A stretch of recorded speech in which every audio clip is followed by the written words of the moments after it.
ఒకటే మనిషి ప్రాథమిక లక్షణము యేతృత్వం. మనిషి అడ్వాన్స్డ్ బ్రెయిన్ తో రావటం వల్ల ఏమైందంటే సేకరించిన నాలెడ్జ్ ని అడ్వాన్స్డ్ లెవెల్ విశ్లేషణ చేయటం, సత్యావిష్కరణ చేయటం, నూతన భావాలను ఉత్పత్తి చేయటం, నూతన పరికరాలను ఉత్పత్తి చేయటం, తన స్వేచ్ఛ కోసం పరిసరాలను తనకు అనుకూలంగా మార్చుకునే దానికి మనిషికి ఈ అడ్వాన్స్డ్ బ్రెయిన్ ఉపయోగపడింది.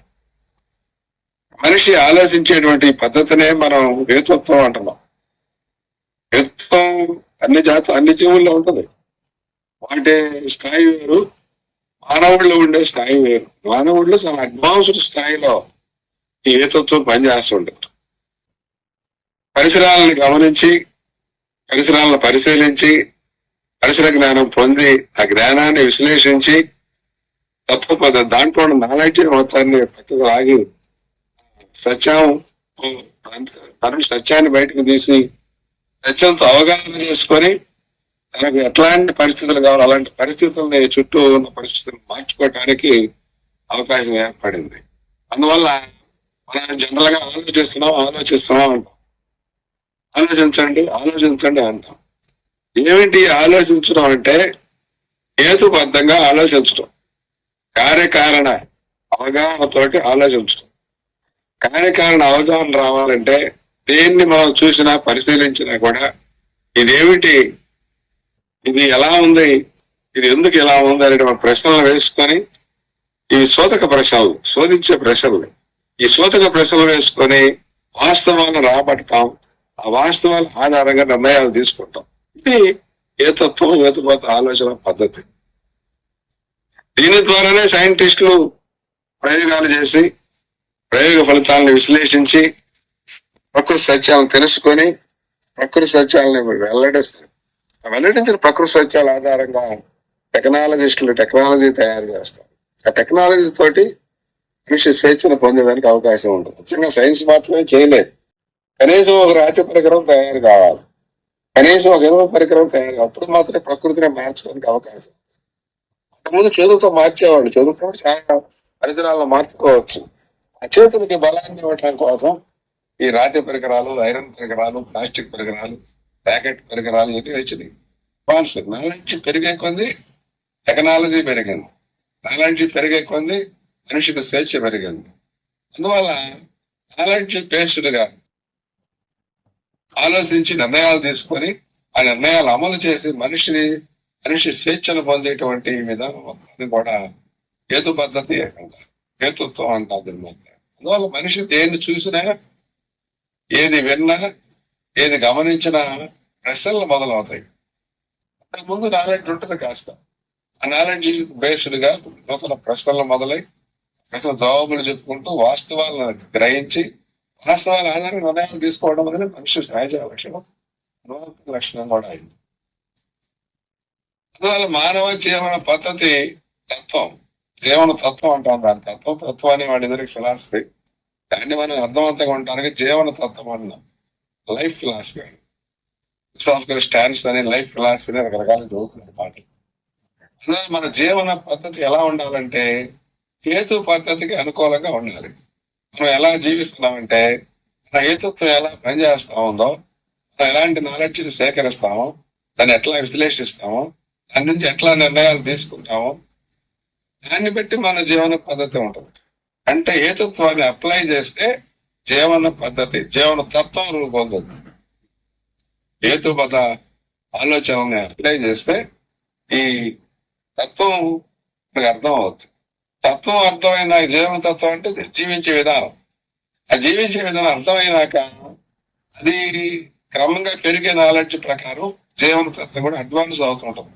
అది మానవుడికి అందిన నాలెడ్జ్ వేరు, ఈనాడు ఆధునిక మానవుడికి అందే నాలెడ్జ్ వేరు. ఆ స్థాయిలో నాలెడ్జ్ అందింది కాబట్టి వాడు ఆ స్థాయిలో జీవించాడు. మనకి ఈ స్థాయిలో ఉన్నత స్థాయిలో నాలెడ్జ్ ఎంత ఉంది కాబట్టి మనం ఈ స్థాయిలో జీవిస్తాం. కాబట్టి గత 2 లక్షల సంవత్సరాలుగా మానవుడు అడ్వాన్స్మెంట్ అంతా కూడా నాలెడ్జ్ అడ్వాన్స్మెంట్ ఫలితం. హేతు పద్ధతి అప్పటి నుంచి ఉంది. అతి పిరకలు చేసిన వాడు ఏ తత్వం గలవాడే, ఈనాడు ఏ తత్వం గలవాడే.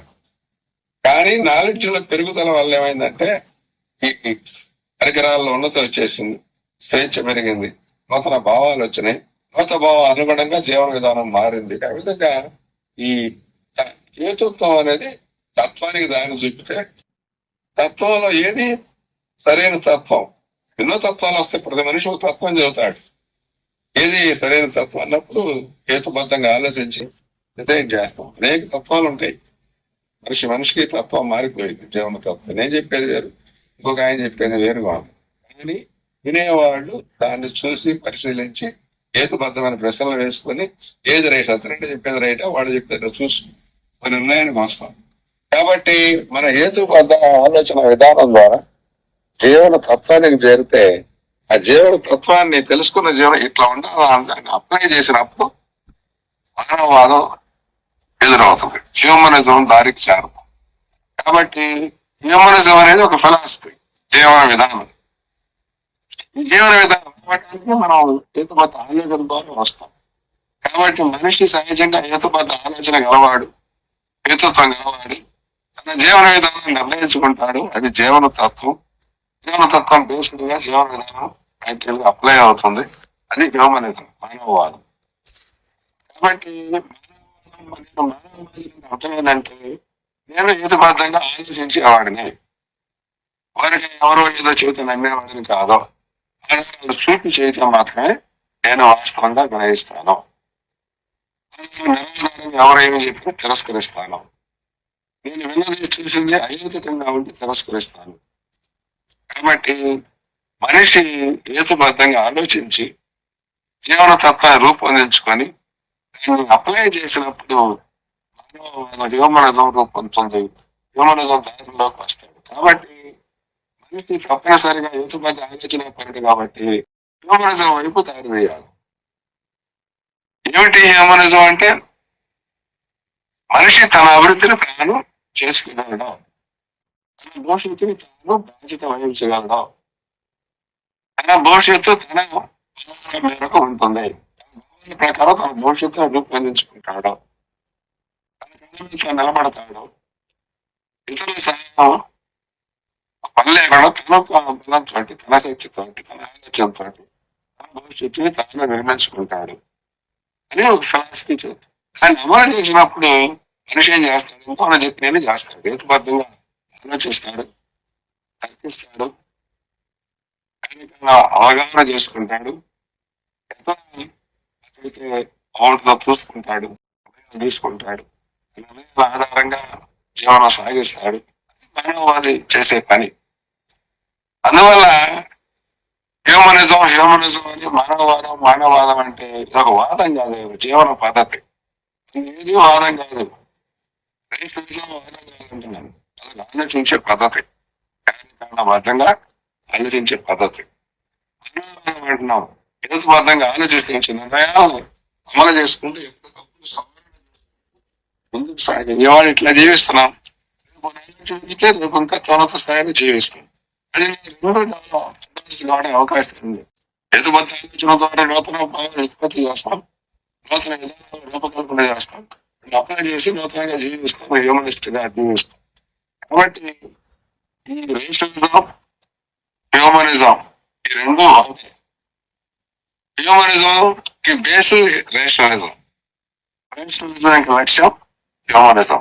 కాబట్టి మన ఉద్యమం రేషనలిస్ట్ హ్యూమనిస్ట్ మూవ్మెంట్. ముందు హ్యూమనిస్ట్ మూవ్మెంట్ అనే పేరుతో వచ్చింది. ఇంకా మనం ఇంకా అర్థవంతంగా ఉండడానికి రేషనలిస్ట్ హ్యూమనిస్ట్ మూవ్మెంట్ చెప్తున్న మూలం. అది ఏది మూలం? మనిషి అభివృద్ధి కంటే రేషనలిజమే మూలం. మనిషి రేషనలిస్ట్ గా మారితే హ్యూమనిస్ట్ గా జీవిస్తాడు, అభివృద్ధి సాధిస్తాడు, స్వేచ్ఛావంతుడు అవుతాడు. మానవుడి యొక్క లక్ష్యం స్వేచ్ఛ అంటున్నాం. స్వేచ్ఛ ఎలా వస్తుందని చెప్పాము? ప్రకృతిని తనకు అనుకూలంగా మార్చుకుంటే అప్పుడు స్వేచ్ఛ వస్తుంది. ప్రకృతిని తన అనుకూలంగా మార్చుకోవాలంటే ముందుగా ప్రకృతిని అవగాహన చేసుకోవాలి. ప్రకృతిని గురించి మనం ఆలోచన సేకరించాలి. సేకరించినప్పుడు తప్పు ఒప్పులు ఉంటాయి. దాంట్లో ఏం తప్పు ఉంది, ఏం ఒప్పు ఉంది, ఏది సత్యం ఏది సత్యంగా చూసుకొని సత్యాన్ని మనం తీసుకొని సత్యం ఆధారంగా, వాస్తవం ఆధారంగా మనం అవగాహన చేసుకొని అప్పుడు ప్రకృతిని మనకు అనుకూలంగా మార్చుకునే స్వేచ్ఛను పొందుతాం. కాబట్టి ఈ హేతుబద్ధ ఆలోచన, మానవీయ జీవన విధానం, మానవ జీవన విధానం ఈ రెండు స్టార్టింగ్ ఉంటుంది. హేతుబద్ధ ఆలోచన స్టార్టింగ్, మానవ జీవన విధానం ఎండింగ్. కాబట్టి హేతువాద మానవాద ఉద్యమంలో మనం ఏం చేస్తున్నామంటే ఏం చేయాలో చెప్పట్లే ఎవరికి. ఏం చేయాలో వాళ్ళు గమనించుకోవాలి, వాళ్ళు స్వేచ్ఛను పొందాలి. మన స్వేచ్ఛ ఇచ్చేది కాదు, జీవనం తీసి ఇచ్చేది కాదు స్వేచ్ఛ, వాళ్ళు స్వేచ్ఛను పొందాలి. మనం ఏం చేస్తాం, మన ఉద్యమంలో ప్రధానంగా హేతుబద్ధంగా ఆలోచించమంటున్నాం, హేతుబద్ధంగా ఆలోచించి నిర్ణయాలు తీసుకోమంటున్నాం. నిర్ణయం తీసుకోమని మనం చెప్పట్లేదు. హేతుబద్ధంగా ఆలోచించడం ఎలాగో నేర్పుతున్నాం. హేతుబద్ధంగా ఆలోచించడానికి ఆటంకాలు ఉన్నాయి. మతం, కులం, జాతి, వర్గం అనే ప్రాంతీయ సంకుచిత పురోగమానాలు ఎన్ని కూడా అడ్డుపడుతున్నాయి. మతం విశ్వాసాలకి మనిషి హేతుబద్ధంగా ఆలోచించలేదు. అసలు ఏం చెప్పిందో అదే చేసుకుంటూ పోతాయి. మతం 3,000 సంవత్సరాల క్రితం ఏదో చెప్పింది, చెప్పిన తప్ప ఆలోచించకుండా హేతుబద్ధ ఆలోచన లేకుండా నమ్మి విశ్వసించి పోతానంటే 3,000 సంవత్సరాల క్రితం మానవుడు ఎలా జీవించాడో ఇప్పుడు అలాగే జీవిస్తాడు. జీవనంలో ఉన్నతి కనపడదు. అలాగే కుల కట్టుబాట్లు ఉన్నంత కాలం మానవత వ్యక్తం కాదు. కులపాడు ఈ కులపాడు ఇప్పుడు కాదు. ఎందుకంటే నిచ్చెన మెట్ల సమాన కుల వ్యవస్థ కాబట్టి కుల వ్యవస్థను పెట్టిన వాళ్ళు బ్రాహ్మణులు ఎక్కువ, తర్వాత క్షత్రియులు ఎక్కువ, తర్వాత వయస్సులు ఎక్కువ, సూర్యులు అడుగుని ఉంటారు అని కేంద్ర వారీగా నిచ్చెన మెట్లు ఏర్పాటు చేసే సామాజిక వ్యవస్థ కాబట్టి కులంలో ఉన్న కులాన్ని విశ్వసించే వాళ్ళు మన కులం మనకు రైతు, మన స్థానం దేవుడు ఇచ్చింది, ఇది దేవుడి తలగా నుంచి వాళ్ళు పుట్టారు, విజయం నుంచి వాళ్ళు పుట్టారు, చెడ నుంచి వాళ్ళు పరపాదాల నుంచి పుట్టారు. ఈ విధంగా విశ్వాసాలు మనిషిని ఆలోచించుకొని అందువల్ల హేతువాద మానవ ఏం చేస్తున్నామంటే మనిషిని హేతుబద్ధంగా ఆలోచింపజేయడానికి మన ప్రయత్నం చేస్తాం. హేతుబద్ధంగా ఆలోచిస్తే వాడు పార్టీకి ఓటాడు, వాడు నిర్ణయించుకుంటాడు, వాడు నిర్ణయించుకుంటాడు, వాడు నిర్ణయించుకుంటాడు, ఏ అమ్మాయిని పెళ్లి చేసుకోవాలి వాడు నిర్ణయించుకుంటాడు. మనం అది మనం చెప్పటం కాదు, మనం ఏం చేయాలో చెప్పట్లా, ఏం చేయాలో వాళ్ళు నిర్ణయించుకోవాలి. కాబట్టి సరైన నిర్ణయాలు చేయడానికి దారి ఉన్నాయంటే హేతుబద్ధంగా ఆలోచించడం. కాబట్టి హేతుబద్ధంగా ఆలోచించే ప్రక్రియలో భాగంగా మనం హేతుబద్ధ ఆలోచన అడ్డుకునేటువంటి మత విశ్వాసాన్ని విమర్శిస్తున్నాం. ఎందుకు విమర్శిస్తున్నది? మతాన్ని విమర్శించడం కోసం కాదు, మనుషులు హేతుబద్ధంగా ఆలోచించడం కోసం మత విశ్వాసాలు తీసుకుని వాటిని విశ్లేషించి దాంట్లో ఉన్న హేతుబద్ధనే నువ్వు నమ్మే మత విశ్వాసాలు ఈ లోపాలని ఇది అంశానికి ఇది అహేతుకం అని చెప్పి, అమానుషం అని చెప్పి ఆలోచింపజేయడం కోసం మత విశ్వాసాన్ని జాతి విశ్వాసాలను వర్గ విశ్వాసాలను విమర్శించి హేతుబద్ధంగా ఆలోచించడానికి మన ప్రయత్నం. కాబట్టి మనుషులందరూ కూడా ఎవరి భవిష్యత్తులో వాళ్ళే బాధ్యత కాదు. ఈ జీవన విధానం భవిష్యత్తుకి బాధ్యత వహించాలని చెప్పలేదు. నా భవిష్యత్తుకి నేను, ఆయన భవిష్యత్తుకు ఎవరి భవిష్యత్తుకి వాళ్ళు బాధ్యత వహించాలి. బాధ్యత వహించడం అంటే వాళ్ళు చేసేటువంటి క్రియలు ఉంటాయి, మనిషి ప్రతి క్రియ వహించాలి. మంచి రిజల్ట్ వచ్చినా తన బాధ్యత వహించాలి. అంతేగాని మంచి రిజల్ట్ వస్తే నేను చేశాను, తప్పు జరిగితే వాళ్ళు చేశాను అనేది కాదు. ప్రతి మనిషిని చదివినకి తాను బాధ్యత వహించి భవిష్యత్తుకి తాను బాధ్యత వహించి ముందుకు పోవాలి.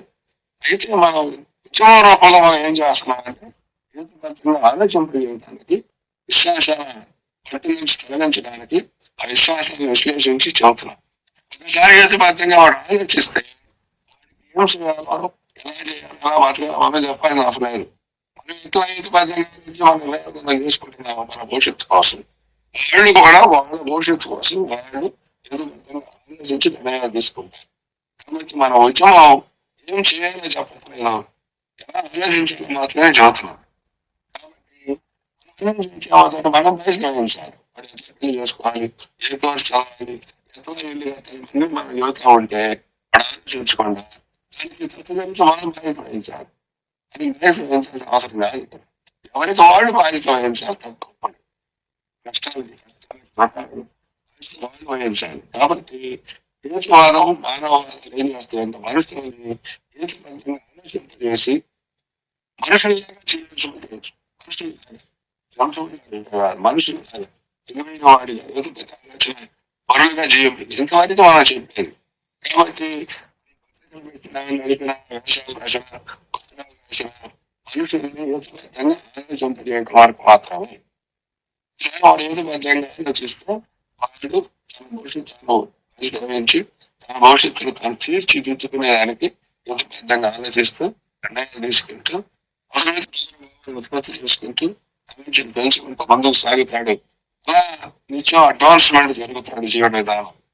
కాబట్టి ఈ హేతుత్వం తత్వం మానవవాదం అనే విషయంలో ఫస్ట్ది హేతుబద్ధంగా ఆలోచింపజేయడం. హేతుబద్ధంగా ఆలోచిస్తే వాడు ఆటోమేటిక్ గా మానవవాదానికి చేరతాడు.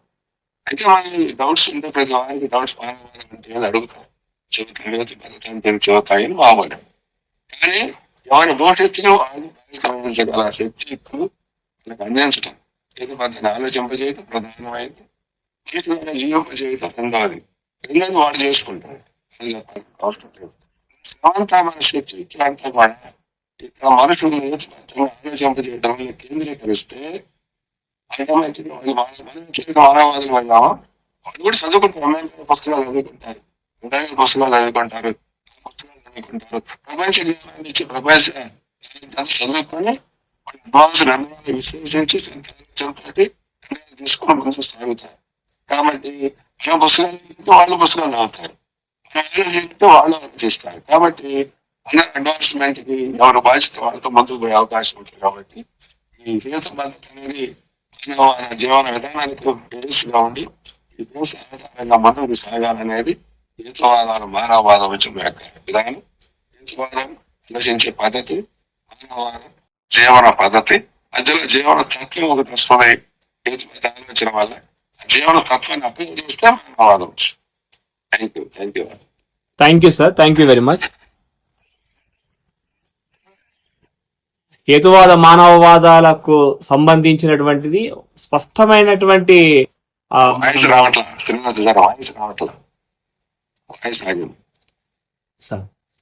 హేతువాద మానవవాదాలకు సంబంధించినటువంటి ఒక స్పష్టమైనటువంటి ఒక అవగాహనను మనం చూసుకున్నప్పుడు హేతువాదము, హేతుబద్ధత అనేటువంటిది, హేతుత్వం అనేటువంటిది ఒక ఆలోచన విధానము. ఈ ఆలోచన విధానానికి బేస్ చేసుకొనే ఉండేటువంటి జీవన విధానం అనేటువంటిది రూపొందుతుంది. దాన్నే మనం మానవవాదం అంటున్నాం. కాబట్టి ఈ విషయాలను వారు మేటర్ గారు క్లియర్ గా చెప్పారు. చెప్పేందుకు కృతజ్ఞతలు సార్. ఇంకెవరైనా మాట్లాడేవారు మాట్లాడొచ్చు సార్.